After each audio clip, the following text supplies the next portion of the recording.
हरे कृष्णा मित्रों, मैं सारिका शर्मा।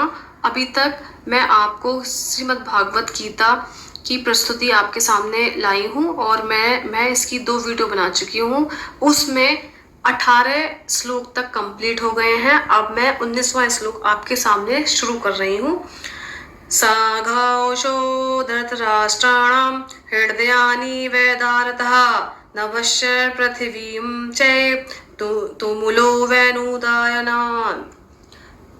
भावार्थ, और उस भयानक शब्द ने आकाश और पृथ्वी को गुंजाते हुए धृतराष्ट्रों के यानी आपके पक्ष वालों के हृदय विदीर्ण कर दिए। मतलब जो वहां से जो ध्वनि आई, जो अर्जुन के, श्री कृष्ण के और नकुल, सहदेव, भीम और जो उनका द्रौपद के जो शंख बजे, उनसे उनका हृदय क्या हो गया? विदीर्ण हो गया। अब प्रश्न क्या है इसमें? प्रश्न ये है, इस श्लोक का क्या भाव है?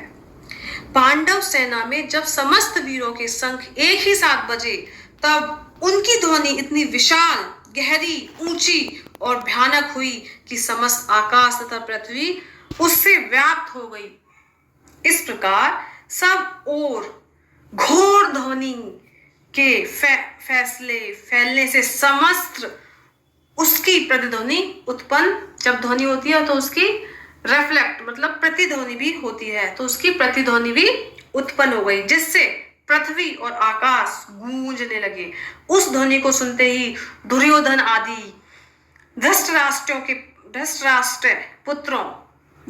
के जो पुत्र थे 100 के और उनके पक्ष वाले अन्य योद्धाओं के हृदयों में महान भय उत्पन्न हो गया। उनके कलेजे इस प्रकार पीड़ित हो गए मानो उनको चीर डाला हो, उस ध्वनि से उनको चीर डाला हो। अब संबंध क्या है? संबंध यह है, पांडवों की शंख ध्वनि से कौरव वीरों के व्यथित होने का वर्णन करके अब 4 श्लोकों में भगवान श्री कृष्ण के प्रति कहे गए अर्जुन के उत्साहपूर्ण वचनों का वर्णन किया गया है। अब तक जो वर्णन किया था वो था धृतराष्ट्र और संजय का संवाद। अब जो श्लोक आएंगे 4, उसमें क्या है? अर्जुन और कृष्ण का संवाद, अर्जुन का उत्साहपूर्ण वचनों का वर्णन किया गया है। आगे के जो श्लोक आएंगे 4, ठीक है? तो वो श्लोक बोलती हूँ मैं आपको। अथ व्यवस्थितान् दृष्ट्वा धृतराष्ट्रान् कपिध्वजा प्रवृते शस्त्र संपाते धनुर्धम्या पांडवः ऋषिकेशं तथा वाक्ये मिदमाह महीपते। अर्जुन उवाच सैन्योरुभयोर्मध्ये रथं स्थापयाम्यच्युत। हे राजन, इसके बाद कपिध्वज अर्जुन ने मोर्चा बांधकर डटे हुए धृतराष्ट्र संबंधियों को देखकर उस शस्त्र चलने की तैयारी के समय धनुष उठाकर ऋषिकेश श्री कृष्ण महाराज से यह वचन कहा, हे अच्युत, मेरे रथ को दोनों सेनाओं के बीच में खड़ा कर दीजिए। हे अच्युत, मेरे रथ को दोनों सेनाओं के बीच में खड़ा कर दीजिए। इस श्लोक में अर्जुन को कपिध्वज क्यों कहा गया? उत्तर, महावीर हनुमान जी भीमसेन को वचन दे चुके थे, इसलिए वे अर्जुन के रथ की विशाल ध्वजा पर विराजित रहते थे और युद्ध में समय समय पर जोर से गर्जना करते थे। यही बात याद दिलाने के लिए संजय ने धृतराष्ट्र को क्या बोला? अर्जुन को क्या संबोधित करके बोला? कपिध्वज, क्योंकि उनके ध्वजा पर कौन बैठे हैं? हनुमान जी। दूसरा प्रश्न है, अर्जुन ने मोर्चा बांधकर डटे हुए धृतराष्ट्र संबंधियों को देखकर शस्त्र चलाने की तैयारी के समय धनुष उठा लिया। इस कथन का स्पष्टीकरण कीजिए। अर्जुन ने जब यह देखा कि दुर्योधन आदि सब भाई कौरव पक्ष के समस्त योद्धाओं सहित युद्ध के लिए सज धज कर खड़े हैं और शस्त्र प्रहार के लिए बिल्कुल तैयार हैं, तब जिस अर्जुन के रथ के सारथी का काम कर रहे हैं, उसमें युद्ध करके आप लोग विजय की आशा क्यों रखते हो? यह है बहुत बड़ा अज्ञान है। प्रश्न, अगला प्रश्न, अपने रथ को दोनों सेनाओं के बीच में खड़ा करने के लिए अनुरोध करते समय अर्जुन ने भगवान श्री कृष्ण को अच्युत नाम से संबोधित किया, इसका क्या हेतु है? अच्युत। उत्तर, जिसका किसी समय भी पराभव या पतन ना हो, अथवा जो अपने स्वरूप, शक्ति और महत्व से सर्वदा और सर्वथा अस्खलित रहे, उसे अच्युत कहते हैं, जिसका खंडन ना हो। अर्जुन इस नाम से संबोधित करके भगवान की महत्ता और उनके स्वरूप के संबंध में अपने ज्ञान को प्रकट करते हैं। वे कहते हैं कि आप रथ हाँक रहे हैं तो क्या हुआ, वस्तुतः आप सदा सर्वदा साक्षात परमेश्वर ही हैं। जय श्री कृष्ण। अगला 21वां श्लोक खत्म हो गया है, अब 22वां श्लोक आता है। यावदेतानि निरीक्षेयं योद्धवा कामानवस्थितान् के कर्मया से योद्धव्यामं रणं समुदयते। और जब तक कि मैं युद्ध क्षेत्र में डटे हुए युद्ध के अभिलाषी इन विपक्षी योद्धाओं को भली प्रकार देख लूं कि इस युद्ध रूप व्यापार में मुझे किन किन के साथ युद्ध करना योग्य है, तब तक उसे खड़ा रखिए। मतलब उनको, श्री कृष्ण को बोला अर्जुन ने कि मेरे रथ को बिल्कुल बीच में खड़ा कर दो ताकि मैं देख सकूं कि मेरे विपक्ष में और मेरे पक्ष में कौन कौन है। ठीक है, और ठीक है, मैं अच्छे से उनको देख लूं। ठीक है, तो भली भांति क्या है प्रकार उनका युद्ध रूप व्यापार में किस किस में, मतलब क्या क्या मुझे स्ट्रेटजी अपनानी है युद्ध को जीतने के लिए, ये सब देख लूं। इस श्लोक का स्पष्टीकरण कीजिए। अर्जुन भगवान श्री कृष्ण जी से कह रहे हैं कि आप मेरे रथ को दोनों सेनाओं के बीच में ले जाकर ऐसे उपयुक्त स्थान पर और इतने समय तक खड़ा कीजिए जहां से और जितने समय में मैं युद्ध के लिए सज धज कर खड़े हुए समस्त योद्धाओं को भली भांति देख सकूं। ऐसा करके मैं यह जानना चाहता हूं कि इस रणधुम में युद्ध के विकट प्रसंग में स्वयं मुझको किन किन वीरों के साथ लड़ना होगा, मुझे किन किन वीरों के साथ लड़ना होगा। मैं देखना चाह रहा हूँ कि किसमें कितना शक्ति है, कितनी पराकाष्ठा है ना, कितना, तो मैं उन सबको देखना चाहता हूँ। तो ये रथ को ऐसी जगह रख दीजिए जहां से मैं ये सब देख सकूं। 23वां श्लोक, यो तस्मानान् वेक्षाम य एतत् समागतः धृतराष्ट्रस्य दुर्बुद्धे युद्धे प्रिय चिकीर्षवः। दुर्बुद्धि दुर्योधन का युद्ध में हित चाहने वाले जो ये राजा लोग इस सेना में आए हैं, इन युद्ध करने वाले लोगों को मैं देखूंगा। प्रश्न क्या है, दुर्योधन को अर्जुन ने दुर्बुद्धि क्यों कहा? वनवास और अज्ञातवास के 13 वर्ष पूरे हो जाने के बाद पांडवों का उनका राज्य लौटा देने की बात निश्चित हो गई थी कि भाई अज्ञातवास कर लो, बहुत चाल चली गई थी और ये निश्चित हो गया था कि तुम्हें हम दे देंगे राज्य। लेकिन तब भी कौरवों के हाथ में धरोहर के रूप में था, परंतु उसे अन्यायपूर्वक हड़प जाने की नियत से दुर्योधन इससे सर्वदा इनकार कर गए। दुर्योधन ने पांडवों के साथ अब तक और तो अनेकों अन्याय तथा अत्याचार किए ही थे, परंतु इस बार उनका यह अन्याय तो असह्य ही हो गया। दुर्योधन की इसी पाप बुद्धि का स्मरण करके अर्जुन उन्हें दुर्बुद्धि बतला रहे हैं। अब प्रश्न क्या है, दुर्योधन का युद्ध में हित चाहने वाले जो ये राजा इस सेना में आए हैं, उन युद्ध करने वालों को मैं देखूंगा। अर्जुन के इस कथन का क्या अभिप्राय है? उत्तर, अर्जुन का इसमें यह भाव प्रतीत होता है कि पाप बुद्धि और दुर्योधन का अन्याय और अत्याचार सारे जगत में प्रत्यक्ष प्रकट है, तो भी उसका हित करने की इच्छा, उसकी सहायता करने के लिए राजा लोग यहाँ इकट्ठे क्यों हुए हैं? इससे मालूम होता है कि इनकी भी बुद्धि दुर्योधन की बुद्धि के समान ही दुष्ट है। तभी तो ये सब अन्याय का खुला समर्थन करने के लिए आकर जुटे हैं और अपनी शान दिखाकर उनकी पीठ थपथपा रहे हैं तथा इस प्रकार उनका हित करने जाकर वास्तव में उनका अहित कर रहे हैं।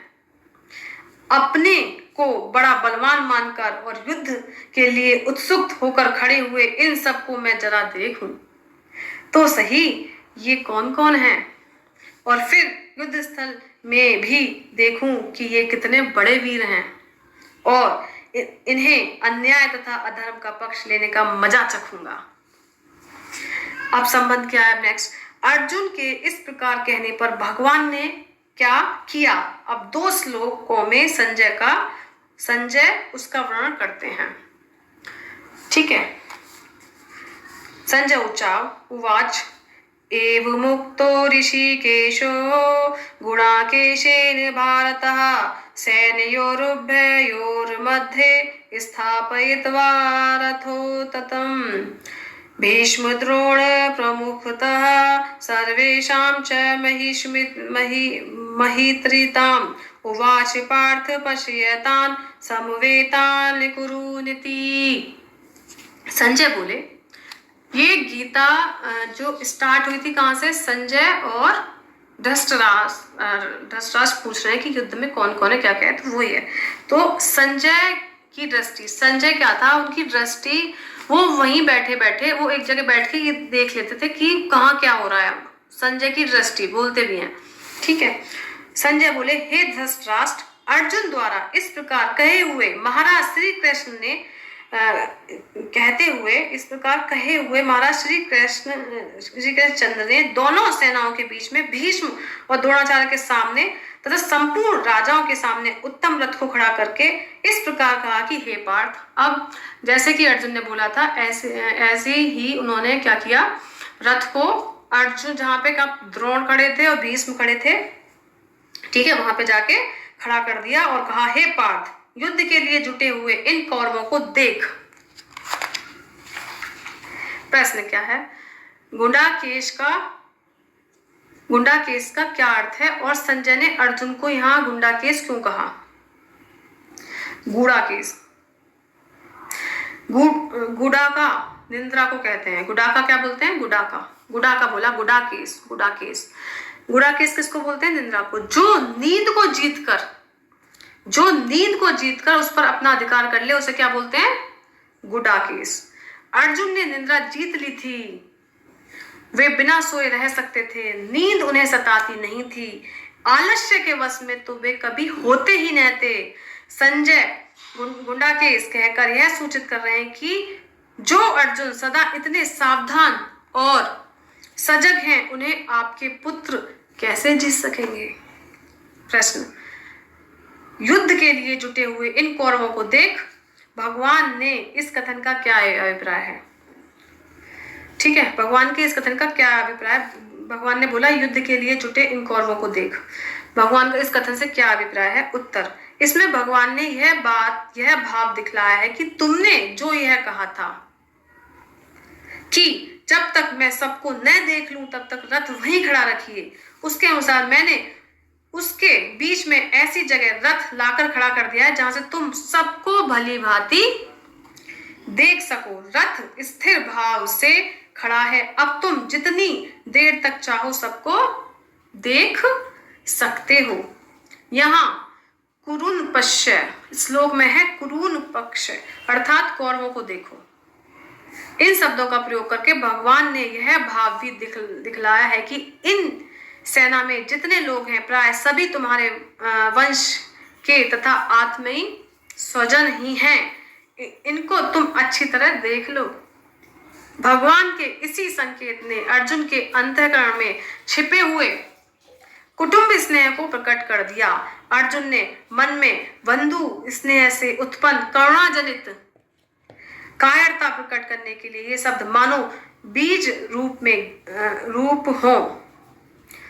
ठीक है, मतलब देखो, उन्होंने ये बोला, श्री कृष्ण ने बोला ये सब तुम्हारे परिजन है, इनको देखो।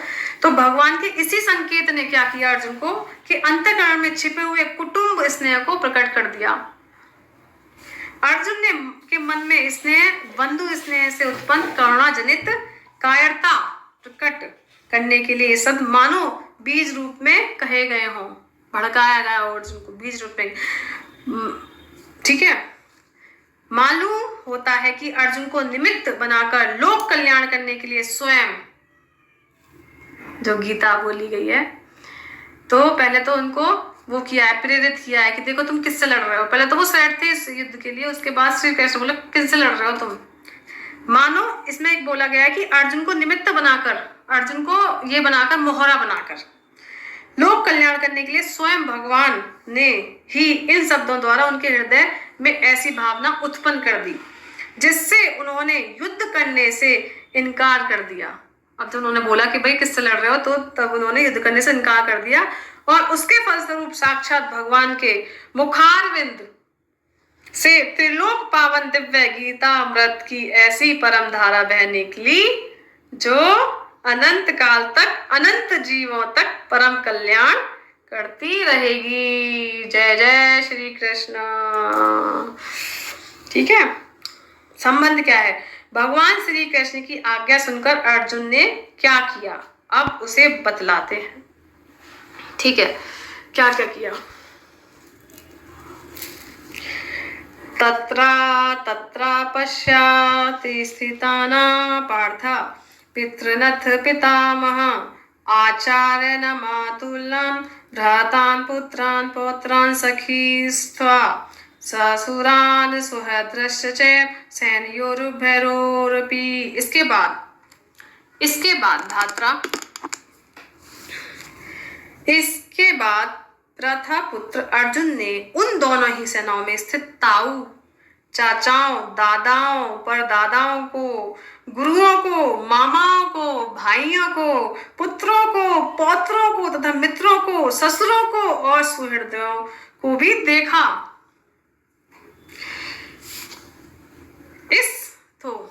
देखा उन्होंने भाई, जब उन्होंने प्रेरित किया, उत्तेजित किया, तो उन्होंने देखा कि भाई कौन कौन किन किससे लड़ रहे हैं।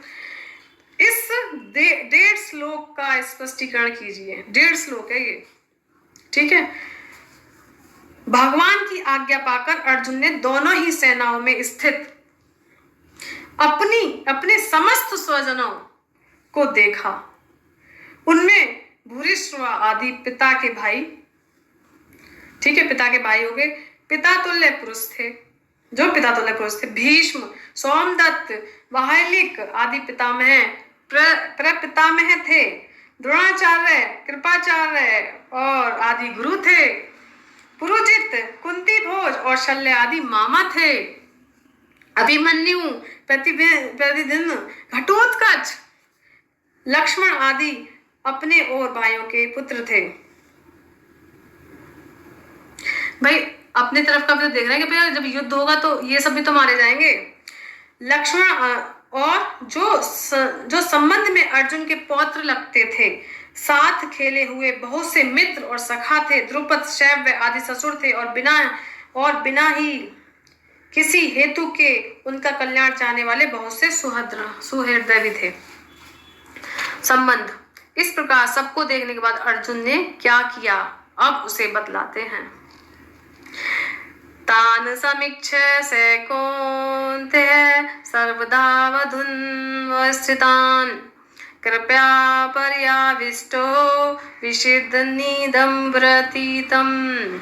उन उपस्थित संपूर्ण बंधुओं को देखकर वे कुंती पुत्र अर्जुन अत्यंत करुणा से युक्त होकर शोक करते हुए यह वचन बोले। शोक करते हुए उन्होंने फिर यह वचन बोले। क्या वचन बोले वो आगे के श्लोक में बताएंगे। ठीक है, उपस्थित संपूर्ण बंधुओं से किनका लक्ष्य है? पूर्व में 1.5 श्लोक में अर्जुन अपने पितामह आदि बहुत से पुरुषों की बात कह चुके हैं। उनके सिवा जिनका संबंध स्पष्ट नहीं बता आए हैं, ऐसे दृष्टद्युम्न, शिखंडी और सुरथ आदि साले तथा जयद्रथ आदि बहनोई और अन्याय जो अनेकों प्रकार के संबंध से युक्त स्वजनों दोनों ओर से सेना में है। उपस्थित संपूर्ण बंधुओं से संजय उन सभी का लक्ष्य कराते हैं। प्रश्न, अर्जुन अत्यंत करुणा से युक्त हो गए, इसका क्या तात्पर्य है? उत्तर, अर्जुन ने जब चारों ओर अपने उपयुक्त स्वजन समुदाय को देखा और यह सोचा कि इस युद्ध में उन सब का संहार हो जाएगा, तब बंधु समेत के कारण, बंधु स्नेह के कारण उनका हृदय कांप उठा और उसमें युद्ध के विपरीत एक प्रकार की करुणाजनित और कायरता का भाव प्रबल रूप से जागृत हो गया। यही अत्यंत करुणा है जिसको संजय ने पर्याय कृपा कहा और इस कायरता के आवेश से अर्जुन अपने क्षत्रिय योजित वीर स्वभाव को भूलकर अत्यंत मोहित हो गए। यही उनका उस करुणा से युक्त हो जाना है, करुणा से युक्त हो जाना। ठीक, अब अगला प्रश्न, इदम श्लोक में है इदम पद से अर्जुन के कौन से वचन समझने चाहिए? इदम, उत्तर है इदम पद का प्रयोग अगले श्लोक से लेकर 46वें श्लोक तक अर्जुन ने जो जो बातें कही हैं उस सभी के लिए किया गया है। ठीक है, अब अर्जुन बोलते हैं। ठीक है, 28 और 29वें श्लोक में, धृष्टवेमं स्वजनं कृष्ण युयुर्तसु समुपस्थितं सीदन्ति मम गात्राणि मुखं च परिशूयति वैपयुश्च शरीरे में रोमहर्षश्च जायते। अर्जुन बोले, हे कृष्ण, युद्ध क्षेत्र में डटे हुए युद्ध के अभिलाषी इस स्वजन समुदाय को देखकर मेरे अंग स्थिर हुए जा रहे हैं और मुख सूखा जा रहा है तथा मेरे शरीर में कंप एवं रोमांच हो रहा है। अर्जुन के इस कथन का क्या भाव है? यहाँ अर्जुन का यह भाव है कि इस महायुद्ध का महान भयंकर परिणाम है। ये सारे छोटे और बड़े सगे संबंधी तथा आत्मीय स्वजन और जो इस समय मेरी आंखों के सामने हैं, मौत के मुंह जाएंगे। इस बात को सोचकर मुझे इतनी मार्मिक पीड़ा हो रही है, मेरे हृदय में इतना भयंकर दाह और भय उत्पन्न हो रहा है कि जिसके कारण मेरे शरीर की ऐसी दुर्वस्था होती जा रही है। गांडीवस्ते सते हस्ता त्वकेव परिदहायते न च शक्नुमेव स्थातु भ्रमति विचय मेव मनः। हाथ में गांडीव धनुष, मेरे हाथ से गांडीव धनुष गिर रहा है और त्वचा भी बहुत जल रही है तथा मेरा मन भ्रमित सा हो रहा है, इसलिए मैं खड़ा रहने के भी समर्थ नहीं हूं, मैं खड़ा भी नहीं हो सकता। इस श्लोक का क्या भाव है? करुणाजनित कायरता से अर्जुन की बड़ी शोचनीय स्थिति हो रही है। उसी का वर्णन करते हुए वे कहते हैं कि मेरे सारे अंग अत्यंत शिथिल हो गए हैं, हाथ ऐसे शक्ति शून्य हो रहे हैं कि उनसे गांडीव धनुष को चढ़ाकर बाण चलाना तो दूर रहा, मैं उसको पकड़ने के भी काबिल नहीं हूं, मेरे हाथ से वो छूट रहा है। युद्ध के भावी परिणामों की चिंता ने मेरे मन में इतनी जलन पैदा कर दी है कि उसके कारण मेरी चमड़ी भी जल रही है और भीषण मानसिक पीड़ा के कारण मेरा मन किसी बात पर क्षण भर भी स्थित नहीं हो रहा है तथा इसके परिणाम स्वरूप मेरा मस्तिष्क भी घूमने लगा है। ऐसा मालूम होता है कि मैं अभी मूर्छित हो जाऊंगा और पृथ्वी पर गिर पड़ूंगा। अर्जुन का गांडीव धनुष कैसा था और वह उसे कैसे मिला था? गांडीव धनुष के बारे में सुनो। अर्जुन का गांडीव धनुष दिव्य था, उसका आकार ताल के समान था।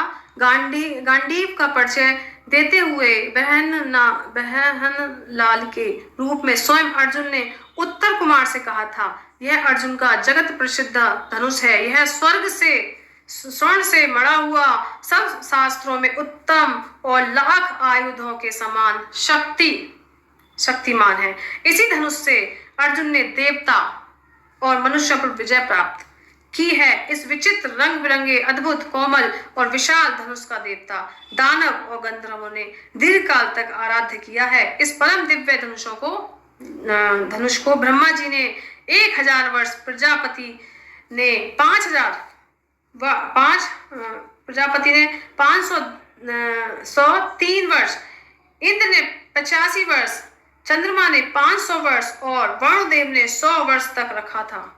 ये गांडीव धनुष है जिसको ब्रह्मा जी ने 1000 वर्ष तक रखा था, गांडीव धनुष को। प्रजापति ने 503 वर्ष तक, इंद्र ने 85 वर्ष और चंद्रमा ने 500 वर्ष रखा था। यह अर्जुन को खांडव वन जलाने के समय अग्निदेव ने वरुण से दिलाया था। वरुण ने दिया था इनको, अग्निदेव ने दिलाया था, जब क्या खांडव वन में का युद्ध जो इनको जीतने के लिए उन्होंने दिलवाया था। इति श्री 30वां श्लोक समाप्तम। बोलो श्री कृष्ण भगवान की जय। मैं 30 तक ही आज का कंप्लीट कर रही हूँ, उसके बाद मैं 30 से और मैं ये अध्याय खत्म कर दूंगी कल, ठीक है। आपको मेरी वीडियो कैसी लगी, आपको मेरी एक्सप्लेनेशन कैसी लगी, इससे आपको बहुत इंटरेस्ट आएगा। आप मेरे चैनल को देखिए, ठीक है। मैं आपको यहाँ पे संपूर्ण गीता आपको एक्सप्लेन करूँगी बड़े अच्छे से, आपको बहुत इंटरेस्ट आएगा। तो कृपया करके मेरे चैनल को सब्सक्राइब करें, ठीक है, लाइक करें, शेयर करें, ताकि मैं वीडियो बनाती रहूं और मुझे भी इंटरेस्ट आए, ठीक है। हरे कृष्णा।